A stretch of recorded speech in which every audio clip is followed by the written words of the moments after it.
Hi guys, well, some of you are going to be really happy about this. Really happy.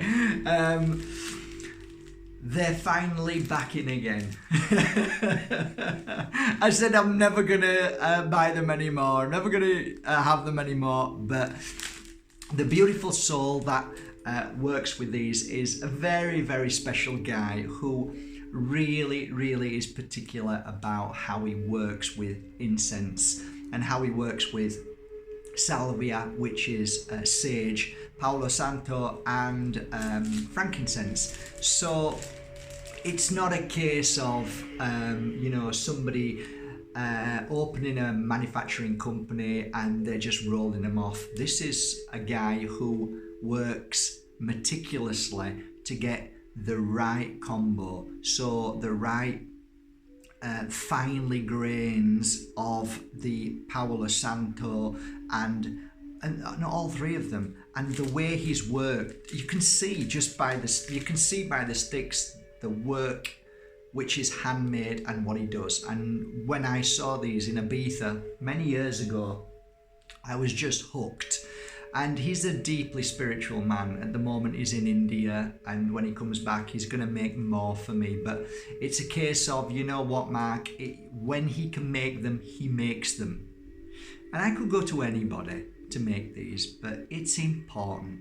And yes, we've had our moments where he says, look, I can't make them for a certain amount of money, and I understand that. And it's a labour of love. It isn't like... You can go to India and buy these for next to nothing. You can go to China and buy them for next to nothing. You don't know what you're buying. So I am very particular where I buy my products from, where I have them made, and who I ask to work for me when I want my products. The same with Peru. It's all important to me. And yes, guys, you do get frustrated with me. You do get upset with me. And I'm trying to explain to you that not everything is as easy as cut and dry as what you think. It isn't always about money. It isn't always about certain things that you think this should be. It should be like this because this is how business is.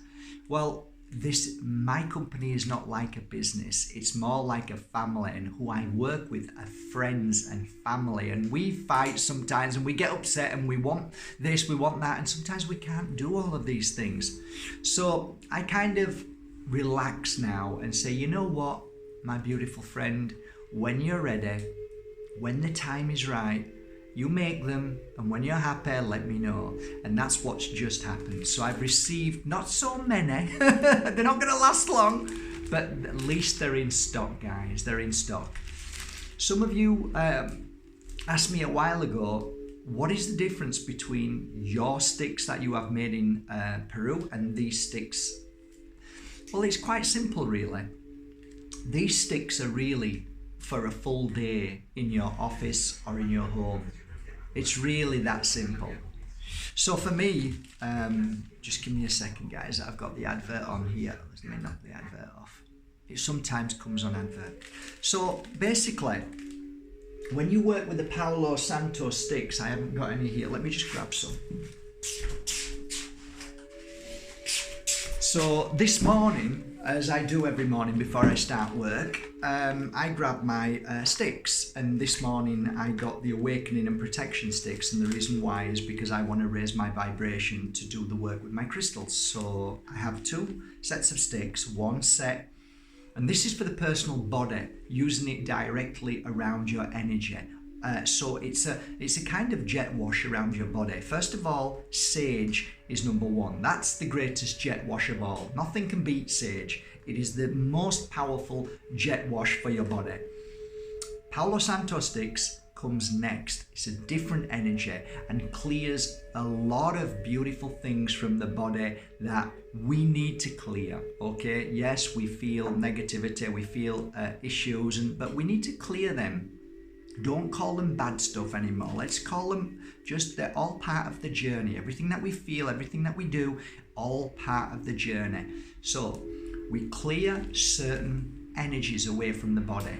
Heavy energies, we call them, dirty energies, whatever energies, this is what we use. So Once we've used this, and we only need to do it for 3 minutes. This is what I've understood by the 16 years of working. You don't need to spend hours on yourself, just about 3 minutes with a part of one of these sticks.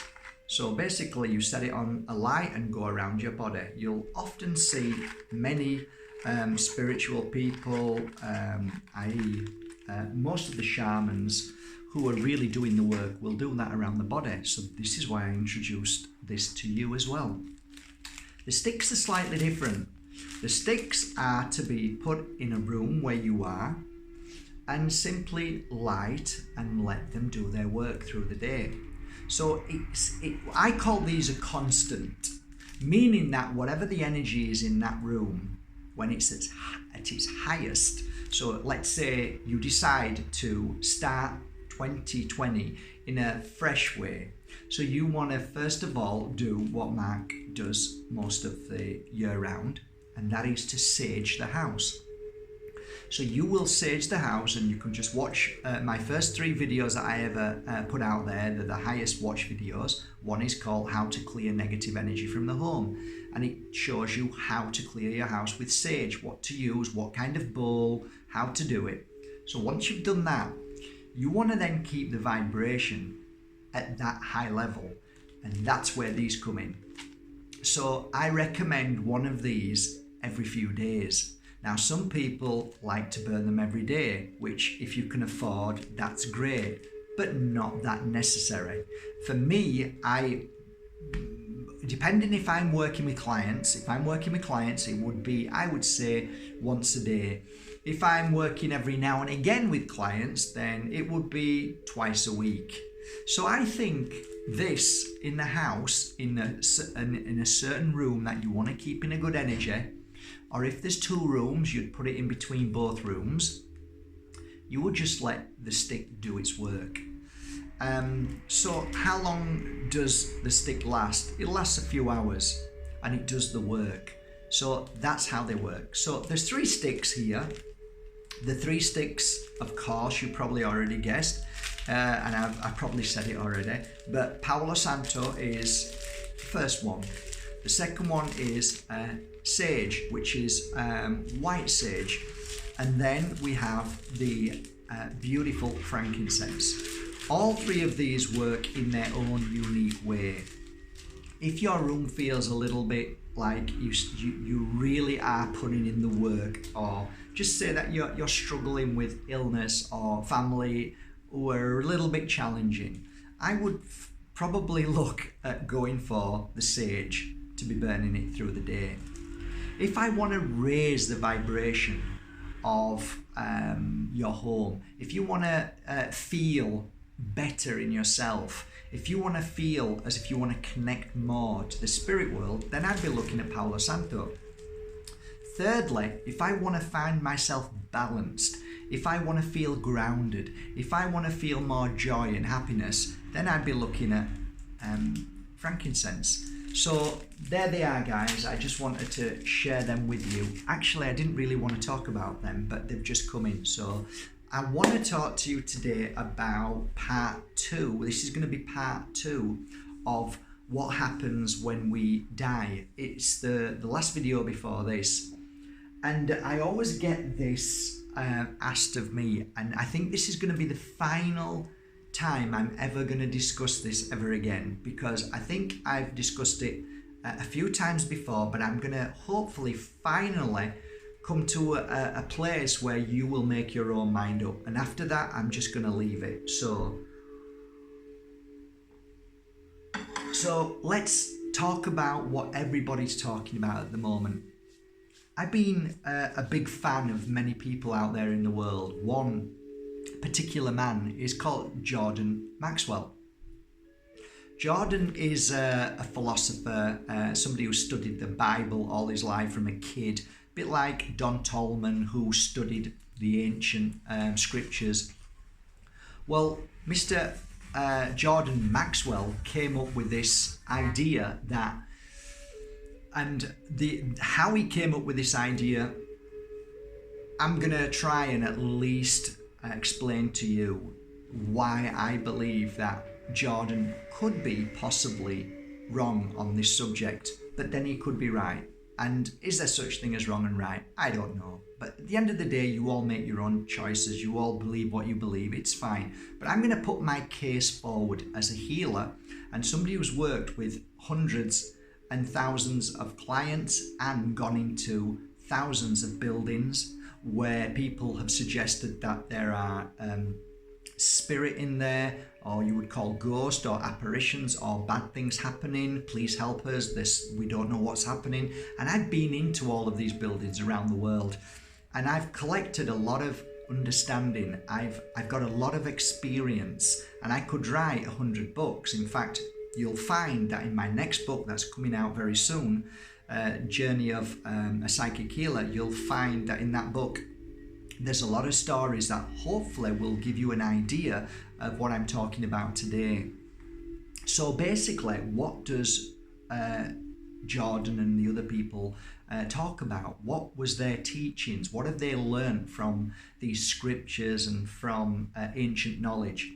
Well, they believe that the light, we call the light, when we moved into the light, is a trap. Okay, so what they believe is that when you move into the light, you will see a light and you will go towards that light, or you won't. But if you do go towards it, it traps you and pulls you back to whether. So the thing is, so many people believe different things. So does it trap you and bring you back to Earth? Well, we reincarnate anyway, so that makes no sense, because if we reincarnate, does that mean that it's a trap to reincarnate? Because if that's the case, if all we're ever doing is reincarnating and it's a trap, then that would make it sound pretty negative. Some people believe that the light is a trap for evil, for darkness, and other people believe that this light is a trap for dimensional beings to take control. And there's so many splinters of the light. So let me try and put to you my experience and my understanding, not through people's second, third, and 1,000 different readings of different scriptures. I'm talking about a guy who's worked for 16 years every day, and I've come up with my understanding through my experience. But let's first start by the people that I've met who have had first-hand experience of this. And mine is second-hand. If you understand in a second, you will understand what I mean. I have met many people who have actually died, who have come to me and sat with me, and I've read for them. And as we've been speaking, they've said to me that, Mark, I had a terrible accident and I died for a number of seconds or a minute or something like that. And I've gone, wow, please elaborate. I'm always interested in finding out. And let me be really clear about this little bit that I'm going to share with you. I do not believe we are here to actually truly know everything about the spirit world. In fact, I think you will never in this world, in your lifetime and my lifetime, we will ever experience a moment where an angel will manifest and be on CNN. It's never going to happen, because I believe the ultimate reason why we've come to this earth, and the reason why I believe this is through my experience and what I've learned, is that my understanding is that we are here because of faith. What is faith? Well, for me, it's about my own personal faith, my belief. So, do I believe in a God? Do I believe in angels? Do I believe in an afterlife? Doesn't matter what I believe in. Whatever I believe in is my personal faith. And if we were to have the proof that there is actually life after death, 100% proof, physical, with a person who is from the spirit world, who then materializes and says, test me, I am a spirit, I'm here to tell you that there's another world, then you would completely dissolve the whole point about being here, which is walking a path and connecting to this faith, this belief, this connection, and really creating something of experience, trust, and the most powerful thing, which is faith. I have faith.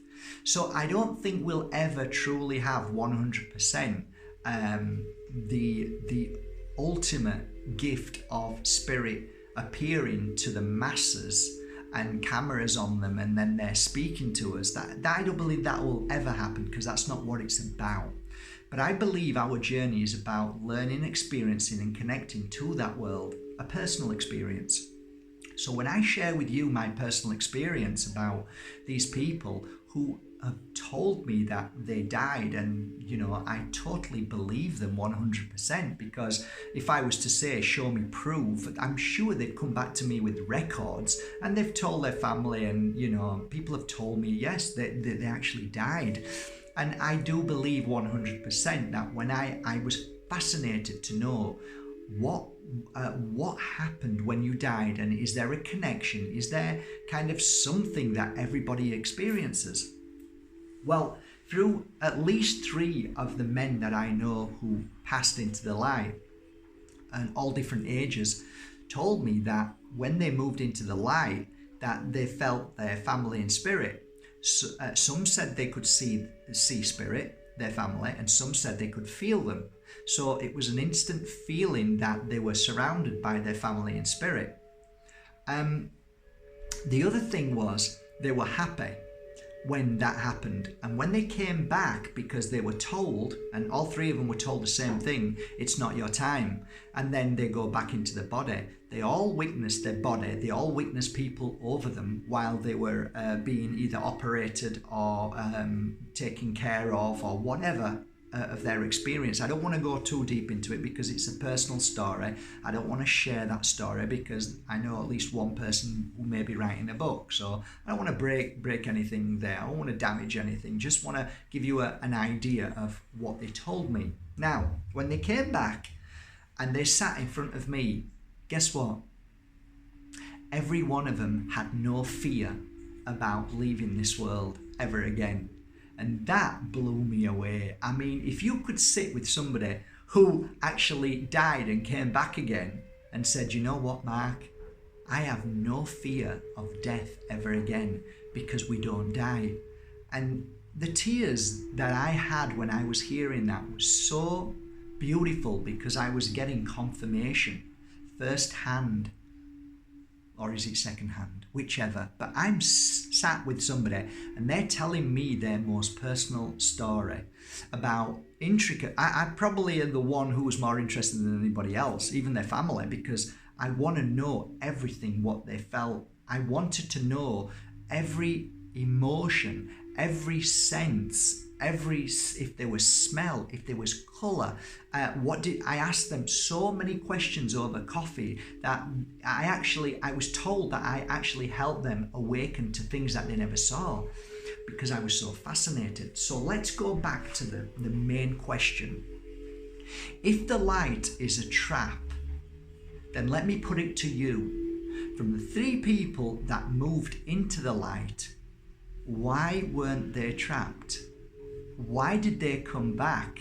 And if the light is a trap, then please explain to me how they were able to come back, because their family in spirit said, you have not finished your work in this world, you must go back.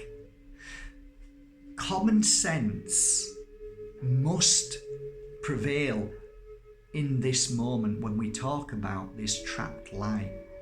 It must. And I believe in common sense. There is another law, Occam's razor, and it basically means that when you look at all of the above, the most likely of answers is the common sense answer. So I believe wholeheartedly that what the people, like the beautiful people who truly believe what they read and they believe in that the light is a trap, I believe that they do believe what they're saying, but I'm not sure if they really have experienced any of those things. And I don't think they have. So it's one thing writing about something because you've learned from ancient text, but it truly is another thing when you've experienced it. And that's all I'm saying. So then, let's go on to the next level. Okay, this is where it gets a little bit deeper, and this is where Mark Bajerski has come into this world of spiritual help and trying to help people in certain places. Okay, so I knew nothing about this field of work until the spirit world started getting me involved in all of these things. So I'm going to houses now and I'm using sage and I'm trying to understand what's going on, and I'm sat down and I'm trying to communicate with energies in these houses. I'm working in houses all over the world.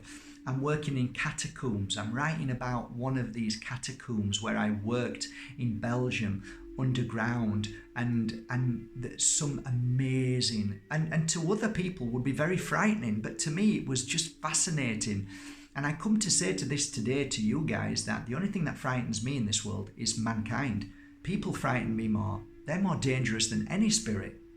So as I'm working and understanding what's going on, I'm starting to put these pieces together. It's like a jigsaw, it's joining the dots.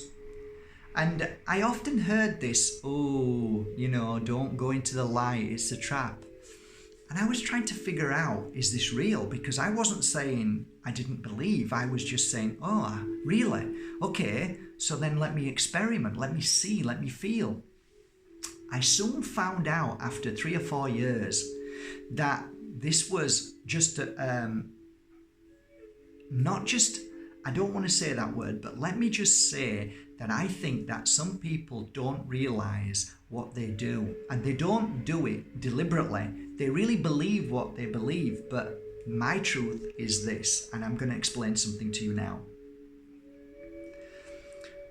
The first 4 years of working as a psychic healer, going into homes, I realized that within those homes, there were certain spirits you would call ghosts or apparitions. I eventually started calling these spirits, who are you and me, but without the body, spirit trapped in between two worlds. And this is where I'm joining the dots with what they talk about. You see, what happens is, there are 3 main reasons why we can become trapped in between two worlds, and I'm going to give you the first reason. The first reason being trapped in between two worlds is when you pass into the light and you get so frightened of the light because of guilt, because of shame, because of fear that you will probably go to hell, that you turn away from the light and you reject the light. Then you end up trapped in between two worlds. The second reason that we get trapped in between two worlds is when we have a shock energy. A shock energy could be that somebody has tried to hurt you very badly and you've died. Somebody's tried to kill you, push you off the edge of a cliff, or something really bad, poisoned you, or done something extremely bad, and you've moved it. You've then just died and you've been such in shock that you reject the light and you still believe that you're still alive in this world. Now, I'm going to try and explain that in a little bit more detail. There's been many times that I've gone into homes at a certain time and gone back the following day and the following day, and or even a church or a castle or wherever I am in the world, and I've gone back at a certain time. And if I've ever I always have my watch on, or I did have a watch or a clock with me all the time on my phone. And I'd walk around for maybe 15, 20 minutes, half an hour. And if I ever saw spirit manifest itself, even for just a brief second, I would clock that moment in that place. Okay, so I take a photo. I'm telling you all my secrets now. I take a photo of it and I'd look at the time, and then the following day I'd go back, and guess what? I would stand there 2 minutes before with my camera and wait and see the apparition go past and try to film it. And I could never film it. It would never film. It was so frustrating. I couldn't film it, but I could see it. I could see the spirit move past. So I'd go 2 or 3 days and the same thing would happen.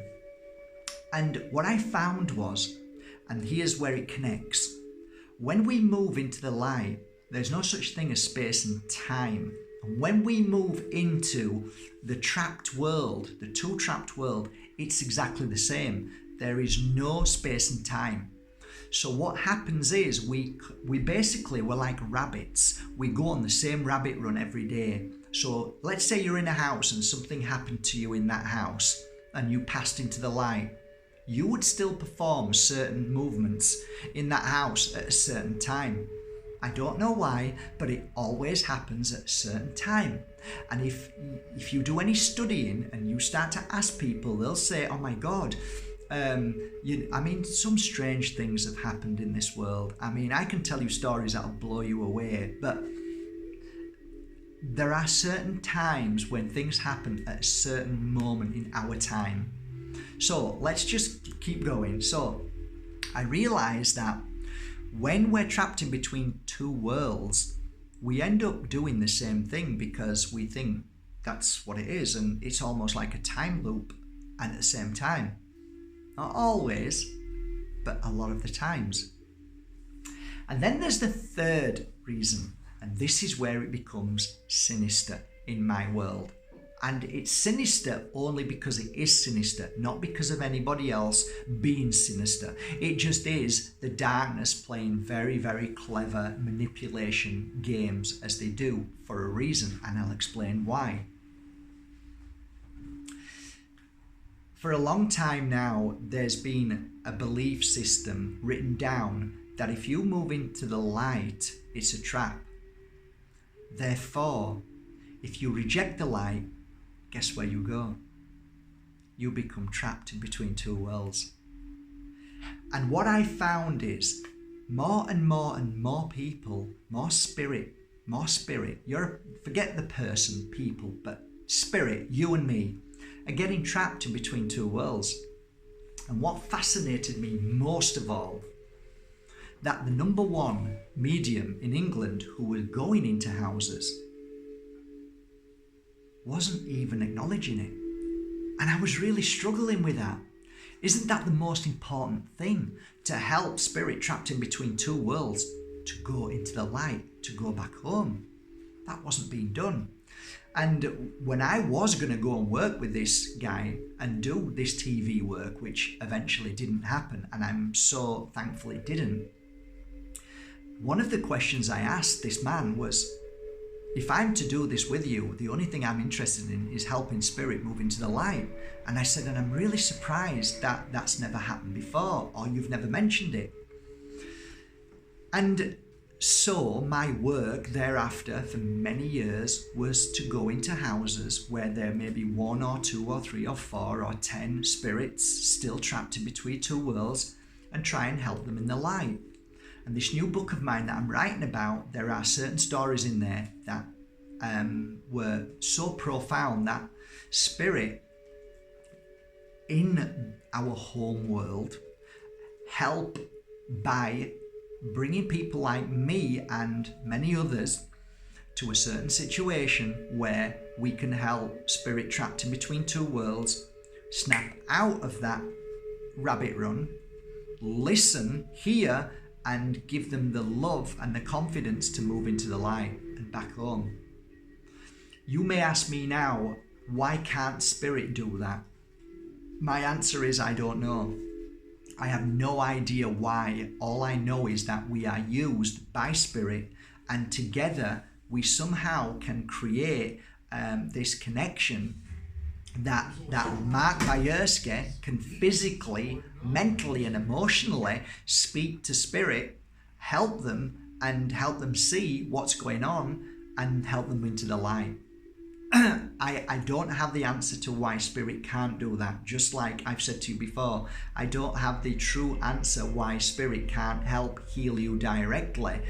They may be able to, But I'm telling you that when I became a healer, I realized that my energy had some sort of life force that the spirit world can enter into that energy field and work. But without that, it's never as powerful. It goes deeper and deeper and deeper and deeper, and I don't want to keep going deeper, but I just want to give you an overall understanding that I want you to now look at all the facts. I want you to go away to the Jordan Maxwells and all the people who are saying that the light is a trap.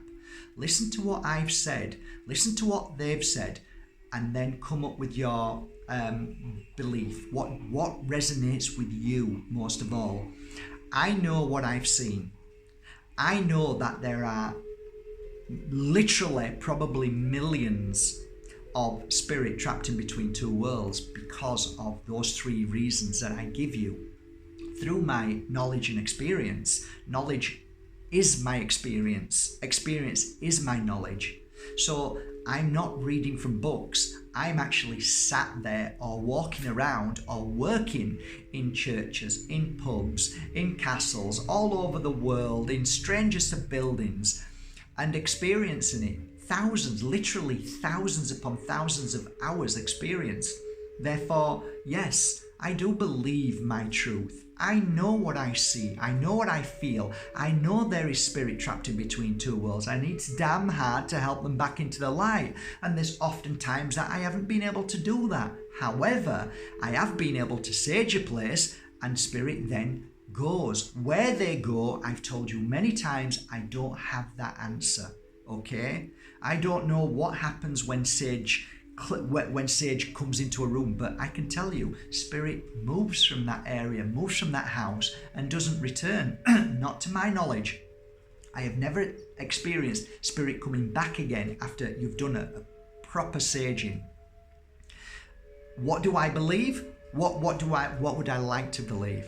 I would like to believe that once a room is cleansed, it gives some kind of porthole, some type of gateway for spirit to move straight back into the light. That's what I would hope to believe.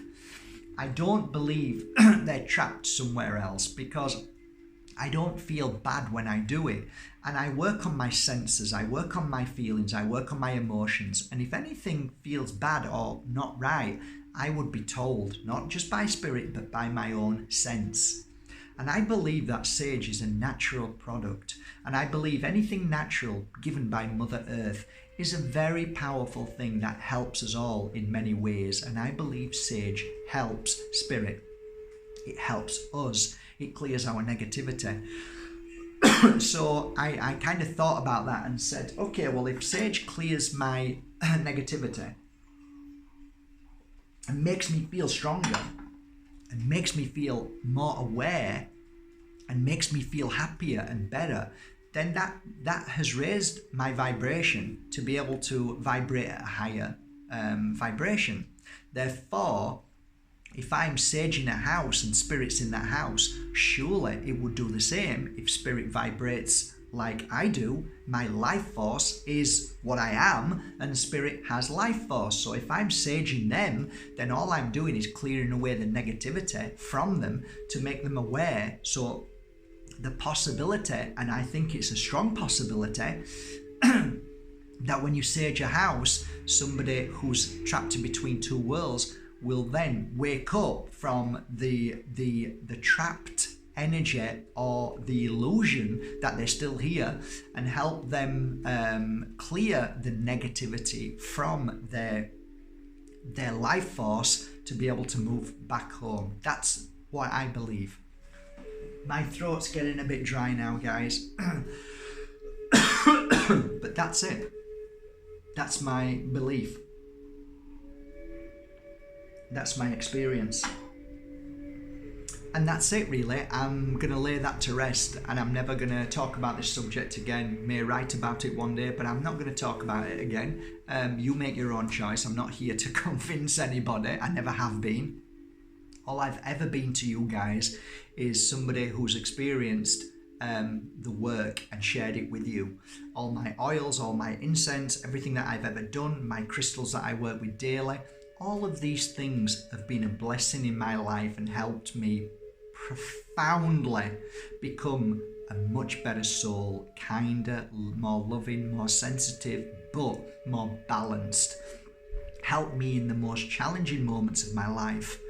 Everything that I use at markbajerski.com, all of those products are 16 years work in motion. They're not just products because I've read about them. They're products that I've worked with hands-on daily, and they've helped me as a healer for 16 years. That's why the website does well. That's why people come back. They want to listen to truth, not BS, not people who claim this, claim that. This is just, simplicity. The small things are the powerful things. When you're listening to people on social media screaming out that this does this and this does that, it doesn't feel right. Simplicity, the little things that make a difference, are the powerful things. That's what you should be listening to. People who are what would be just simple. The simple things, they're the powerful things. So keep things simple.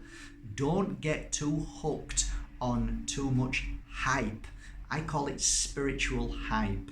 There's too many people buying into this now. What is the next spiritual hype? It's not good for anybody, and we are being pulled into a negative world of non-spirituality. Guys, keep things simple. Keep things simple. Don't buy into the fear, because truthfully, guys, if you buy into the fear of all of these people telling you, oh, be careful, don't do this, you're buying into negativity. You're buying into the fear, and then you will be the fear because you will create that fear. So rise above the fear out there. Turn away and be your strength, be your power, and be the most incredible spirit that you are in this world, because there's only one of you. So shine your light today. Be the most amazing person. Learn from your own experience. Get a crystal, feel it, tell me what you feel, tell me what you're thinking, tell me your emotions, what's happening. Get yourself some incense sticks, work with them, tell me what you feel. Get some beautiful oils, work with those oils, tell me where you rub them on and what it did for you and how it worked. Then and only then are you truly living your purpose and your truth. Through experience, you become the master of your life, and you are and you will be the master of your life. No one has the power over you. Have a great day, guys, from my heart to yours, and thank you for going to markbajerski.com and buying your genuine, authentic crystals. I really appreciate it. Thanks, guys. Take care.